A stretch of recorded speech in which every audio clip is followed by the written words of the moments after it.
Chapter 27 Journeying, 1924 to 1927.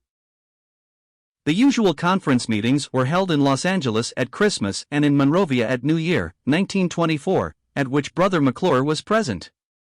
He then had a long series of meetings in Jefferson Street Hall, Los Angeles, and next a series in Fresno.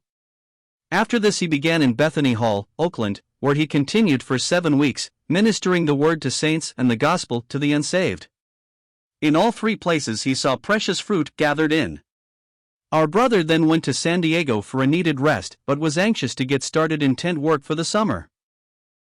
Mr. Andrew Ruddock joined up with Mr. McClure and they pitched the tent in Highland Park, Los Angeles. A good interest was seen and they continued for weeks. Christians from the denominations were attracted and quite a number of souls were saved. This work was very encouraging and it was kept up after the tent was taken down. The following year there was another gospel effort, and after much exercise on the part of the Lord's people a commodious hall was built and a new assembly was planted with the hearty fellowship of the other assemblies in Los Angeles. It is known as York Boulevard Assembly, and there were soon over 100 in fellowship. The planting of this assembly was the last special gospel effort of our brother McClure in Southern California. His ministry afterwards was mostly to believers, and his heart interest in the welfare of the assemblies in California continued until the end. Once more at New Year, 1926, Mr. McClure attended the conference in Philadelphia and ministered the word to large audiences. He spoke one afternoon on Moses inspecting the work of making the tabernacle, Exodus 3 verse 43, and Moses did look upon all the work, and behold, they had done it as the Lord had commanded, even so had they done it, and Moses blessed them. He used this solemn scene as a figure of the judgment seat of Christ, pointing out that our service will be brought into review in that coming reckoning day, and warning of the danger of one suffering loss, instead of the commendation, well done, with the reward for faithfulness to our trust. Mr. McClure and Mr. Bradford began a series of meetings in 125th Hall, New York, and then they went to Washington, D.C., where the assembly was greatly cheered by the ministry of the word. From Washington they traveled south and had a few meetings in Matoka, Virginia. While their brethren W. J. McClure, Sam McEwen, H. G. McEwen, W. G. Smith and B. Bradford all felt exercised about going to Miami, Florida, and, as the Lord might guide them, labor in a number of places in that extremely southern state. The distance was about 1,000 miles, and at that time some of the roads were very primitive. Mr. S. McEwen had a Model T Ford, and the 5 brethren decided to use this means of transportation. Such a trip was very pleasing to Brother McClure, and they made Brother H. G. McEwen treasurer for the journey, each contributing $20 to the expense of the trip. The treasurer felt he had an ample supply on hand and expected to have a surplus left when they would arrive.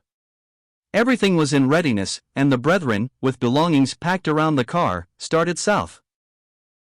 They had only proceeded a short distance when car trouble began, which increased as they journeyed on, and most of the money already contributed was spent in repairs at garages. However, after difficulties of various kinds, they arrived safely in the balmy climate of Florida. The assembly in Miami was quite young, and therefore Mr. McClure's ministry was very helpful. He put up his chart on the 7 churches and continued there for a month with increasing numbers and interest. Among many others who were greatly interested was the widow of the late Mr. William Jennings Bryan, who was present at some of the services. After the Miami meetings our brother went to Tampa for a week.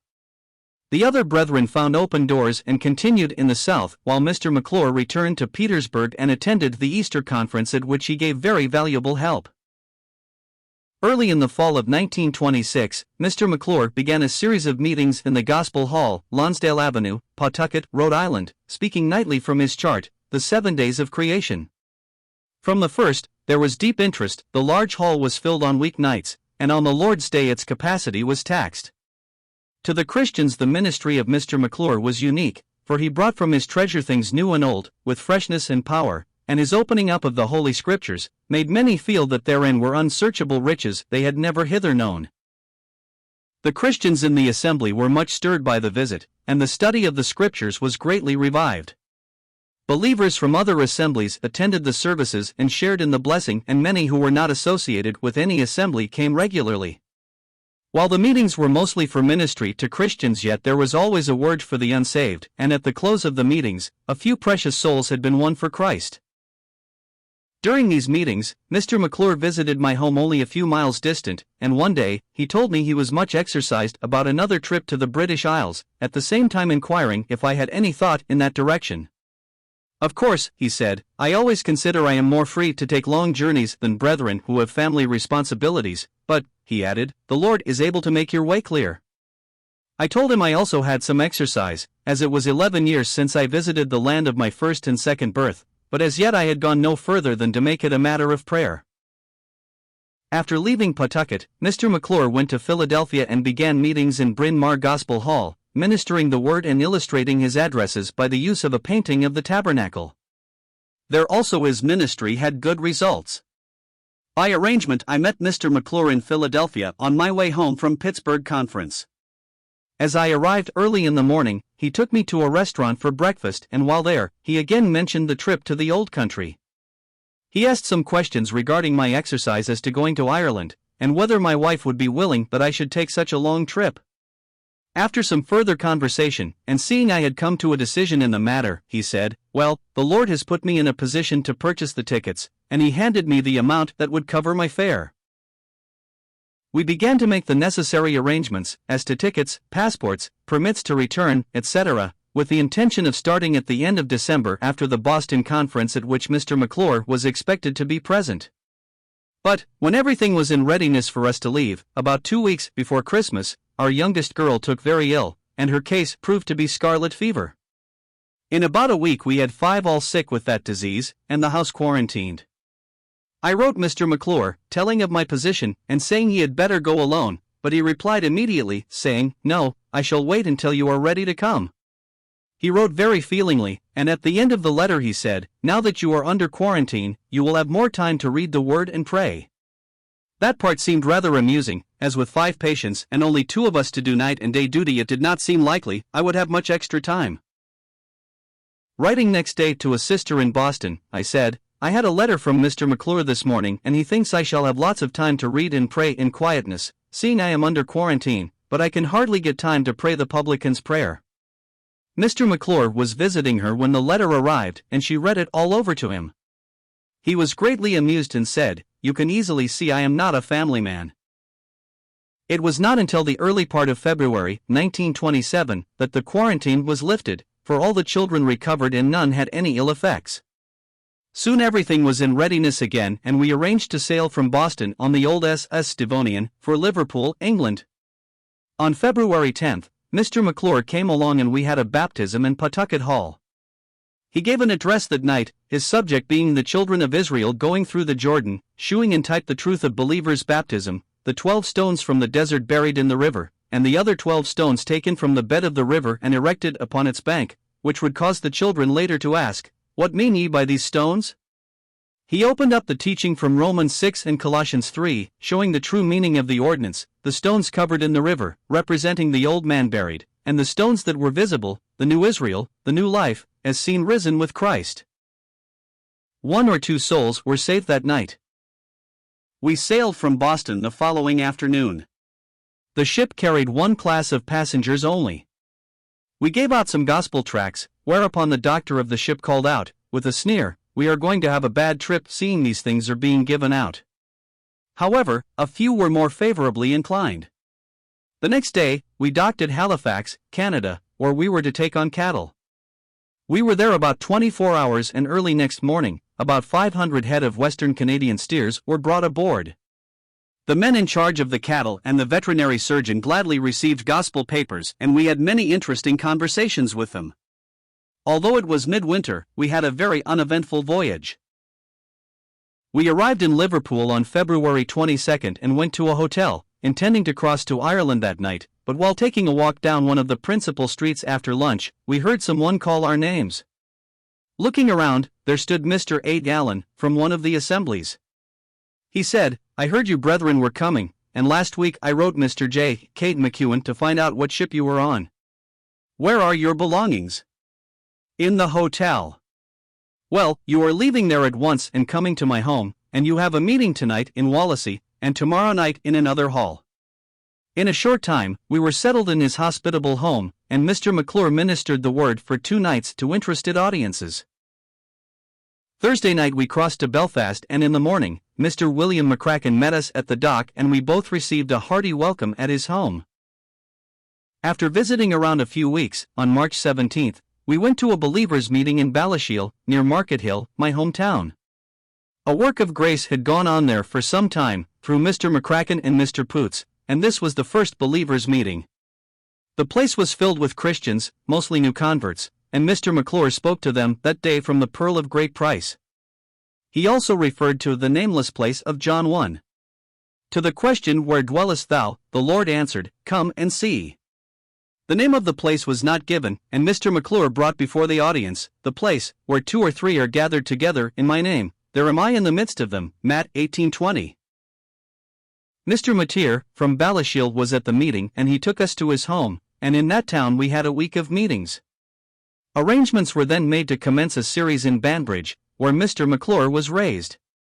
The assembly had built a lovely hall and he was greatly pleased when he saw it. He decided to put up his picture of the tabernacle. My part was to have a short gospel word each night. Crowds came night after night, and Mr. McClure's ministry from the tabernacle and its vessels was both refreshing and edifying to them. He visited many of the old residents, some of whom had known him from boyhood days, and many were their words of appreciation because he had remembered them and called to see them. They told him incidents in his own life and also his father's, until I almost thought I knew his father, Simpson McClure. Mr. McClure felt very much at home, and was led to relate many interesting events that happened when he was a boy.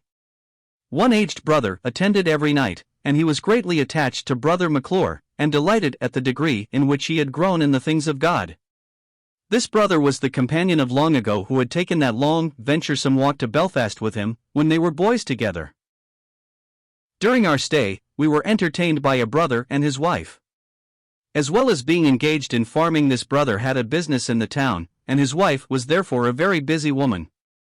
It was yet early spring and fires were needed in the different rooms. Mr. McClure said to our hostess, "I shall look after the lighting of the fire in our room every day." Accordingly, next morning I came down and saw Mr. McClure down on his knees trying to light a fire in the grate, and he seemed to be laboring under difficulties. It took him quite a while to complete the task. I felt a strong desire to take some part in the procedure, but not being an expert, I felt I had better keep out of it. Next morning, it seemed no easier, and I could see he had quite a job on his hand, and it was anything but pleasant for him as the days passed. In about 2 weeks, a few brethren visited us one day, and in the course of conversation, one of them said, "How are you brethren getting along?" Very eagerly and quickly Mr. McClure replied, "Splendidly." I wondered why he was so pronounced about it, but learned immediately when he said, "Since we came here, I have been very much reminded of an American farmer who bought 2 mules for teamwork. After a time a friend met him and asked, 'How are your mules doing?' 'The very best,' said the farmer. 'They are the best mules I ever owned. One mule is willing to do all the work, and the other is just as willing to let him.'" Mr. McClure was very human, and his apt illustrations, either on the platform or off it, had a very telling effect. It was very easy for me, in this case, to see the point. We had a little automobile to get around in, and he was very particular about keeping it well filled with gas. The gas stations were few and far between at that time over there, and one day he said, "We had better keep 2 gallons of petrol, gas, in a tin in the car." I thought there was no need of that, as 5 gallons lasted a long time, but he put the 2-gallon tin inside the open car. Some weeks after, we were on our way to Belfast with rain coming down. When almost at the city, the car stopped. "Now," he says, "no gas. I told you what would happen. What would you do now, if we had no extra gas in the car?" He got out, and taking his little measuring stick that he carried in the car, he measured the gas, and while it was very low, yet there was still some left, but he was sure that was the whole trouble. He impresses upon me again the fix we would be in now if we had had no gas with us. He got the funnel, opened the tin and poured the contents into the tank. All being ready, I cranked it and it went off at the first pull. Now that is what I told you. And once more I was reminded of the good fortune that we had gas with us, but as soon as we got in and attempted to move on, the car went dead.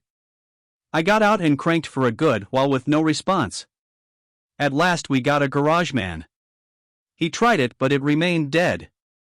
Lifting the hood, he took out the carburetor, cleaned it out, replaced it and tried again to start the motor, but not a move. He looked as the carburetor filled up. "Why," said the mechanic, "this is pure water." Then we learned that our 2 gallons of gas had been stolen, and 2 gallons of water left instead, and hence our trouble that day. The Belfast conference began at Easter, and we closed our meetings in time to attend. Mr. McClure shared largely in the ministry of the Word. What an inspiring sight it was to gaze upon 3,000 Christians from all walks of life, sitting under the wholesome ministry of the Word of God, and at the close it was like a foretaste of heaven to see that multitude arise and sing. All hail the power of Jesus' name, let angels prostrate fall, bring forth the royal diadem, and crown him Lord of all. After the conference, our next visit was to Ballymena. Here was a large assembly, one of the oldest in Northern Ireland, with its commodious hall built by Mr. J. G. McVicar, a godly and able minister of the Word in the last century. Near that town he had preached for years as a Presbyterian minister, but when he saw the truth of believers' baptism and gathering in his name, he separated himself and became well known as a teacher and preacher. In Ballymena, Mr. McClure put up his chart on the Lord's coming. Large crowds gathered to hear him for about 5 weeks. During the summer many visits were made to other assemblies, and we had invitations both for conferences and special meetings in Scotland and England. The brethren in Belfast decided to rent the auditorium of the YMCA, in the centre of the city, for a month's meetings in the fall. It so happened that we had promised to attend some conferences in Scotland at that time. However, instead, Mr. Hawthorne Bailey came with me to Scotland, while Mr. McClure remained for the special series in Belfast. Preparations were made for the campaign, thousands of handbills were printed, large notices appeared in the newspaper, when, just about a week or less before the meetings were to begin, he became quite ill and suffered from a lapse of memory. This caused great anxiety, and much prayer went up to God on his behalf. By God's good hand upon him he recovered, and on Saturday, brethren literally covered the city with handbills. The first news to reach us in Scotland was that the auditorium of the YMCA, which held about 2,100 people, was well filled, and Mr. McClure seemed himself. Indeed, he looked like a prince on the platform and spoke like a prince as he delivered his first address on the tabernacle. He was then in his 70th year, and still very alert and keen. Mr. R. Hawthorne opened the meeting each night, and the interest deepened and increased to the end. A great number took a train journey every night, and from far and near the crowds were going to the YMCA. Many arrived early, waiting a whole hour or more to secure a seat, and would then gladly give it up to some old lady who would otherwise have had to stand. At that time, there was a great stir among the denominations in Ireland because of what was called the Davy heresy. Mr. Davy, a moderator of the Presbyterian Church, had embraced and was teaching what is described as modernism, denying many of the vital truths of the Bible dearly held by all evangelical Christians. The subjects discussed in Mr. McClure's addresses on the tabernacle, such as the inspiration of the Scriptures, the deity and humanity of the Lord Jesus, his vicarious sacrifice, his bodily resurrection, the high priestly ministry, were delivered in the power of the Holy Spirit. His discourses not only brought much enlightenment to the Christians in the religious systems, but they were moreover very opportune, for they dealt a terrible blow to the false and wicked modernistic teachings that had been gaining supporters. A businessman of high standing in the city, who was a Christian, ran up to Mr. McClure one night after he left the platform and shook his hand warmly, saying, "Mr. McClure, if ever God sent a man to Belfast, he has sent you. Eternity alone will reveal the full value to saints and sinners in that series of meetings." Mr. McClure had an invitation to attend the conference in Cardiff, Wales. He went and ministered the word with much appreciation, after which he left for Londonderry, where the YMCA hall was taken to accommodate the crowds that came to hear his expositions of the word. Meanwhile, Mr. Bailey and I began gospel meetings in Ebenezer Hall, Belfast, early in October, and found after the stir created by Mr. McClure's meetings, that there was still good interest. My beloved father had never missed a night when Mr. McClure was in the YMCA, and had been greatly helped in soul. He also attended our meetings every night for 3 weeks. On Thursday night, the 21st, Mr. Bailey made a most solemn appeal to the unsaved, saying, "It's very possible some sitting here tonight will be in their winding sheet while the meeting is going on tomorrow night." My father went home, complained of not feeling well, and fell dead on the floor. The words of the preacher came true. I sent Mr. McClure a telegram to Londonderry, telling him of the funeral and that the interment would take place in the old graveyard at Market Hill. Mr. T. Campbell and Mr. McCracken spoke at the house in Belfast, and we left by motor hearse, for the burial place a distance of 35 miles. When about halfway, another car swung around a corner and came into line, and in it I could see Mr. McClure, who had taken all that long journey from Londonderry. He preached the word in the old meeting house, and we placed the body in the newly opened grave in the spot where we had buried our mother, 39 years before, almost to a week. Mr. McClure went back to Londonderry that same day. Before Christmas, Mr. McClure arrived in Belfast again. He was invited to take part in an afternoon meeting on Christmas Day, which marked his 70th milestone, but he became ill and it was with difficulty that he was able even to attend the meeting. In a few days he recovered and we left for Scotland again. On New Year's Day, 1928, we were at the large conference in Kilmarnock where he ministered the word, and next day attended the conference in City Hall, Glasgow. 3,000 Christians were present on that occasion and listened to Mr. McClure's memorable message on the subject of stewardship. Next day in the home of a Christian where we were entertained, Mr. McClure became deathly ill, but he recovered and in a few days we left for Edinburgh.